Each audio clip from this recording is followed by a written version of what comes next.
Good evening, viewers. Welcome to tonight's regional news. Beginning with a downhearted news story from Trinidad and Tobago. Grief and horror have gripped two families, and the Princess Town community has been left in shock after a couple hanged themselves in the presence of their 9-year-old daughter on Saturday. Unable to come to terms with the tragedy, the relatives of Steve Jagmohan Forte said they had no indication that Jagmohan and his common-law wife, Charlene Ramkisoon, 38, were under that degree of distress. They believe that the couple may have been experiencing financial woes. Jagmohan and Ramkisoon recorded a video in front of their daughter in which they spoke about what they were going to do and asked their relatives to take care of their children. Jagmohan also recorded a second video, but none of the videos showed their deaths, police said. The couple had been in a relationship for about 10 years. On a lighter note, Britain's Prince William and his wife Kate arrived in Belize on Sunday for a week-long Caribbean tour that was marred by local protests before it even began amid growing scrutiny of the British Empire's colonial ties to the region.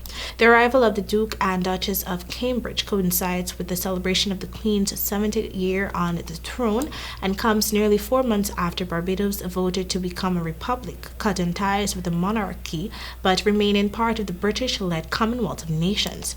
The couple are due to stay in Belize, formerly British Honduras, until Tuesday morning.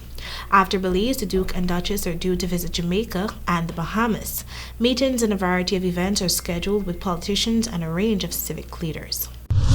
In neighboring Venezuela, Venezuelan's opposition leader Juan Guaido said on Sunday that energy companies with the joint ventures in the country should stick to democracy amid talks over the possibility of the United States easing oil sanctions on the OPEC member nation.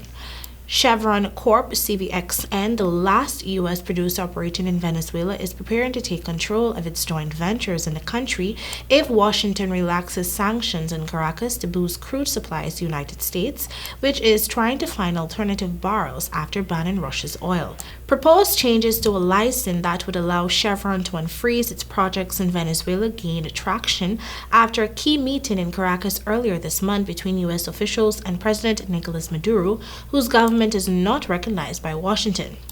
Resuming Venezuela's oil supply to the United States, which remains banned since 2019, was on the table in the Caracas meeting, where other demands by both parties were presented, including releasing Americans in jail and resuming a key political dialogue in Mexico.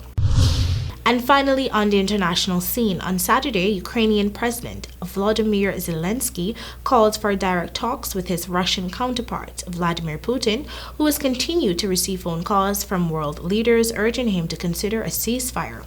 The European Union has also urged China to step in as a mediator. According to United Nations, at least 902 civilians have been killed and 1,459 wounded since the war began in February 24, but the real toll is believed to be much higher. Military deaths appear to be in the thousands, although no independently verified data has been available. Some 10 million Ukrainians have been forced to leave their homes, including more than 3 million who have fled the country. And that concludes tonight's regional news. Thank you for watching. Good night.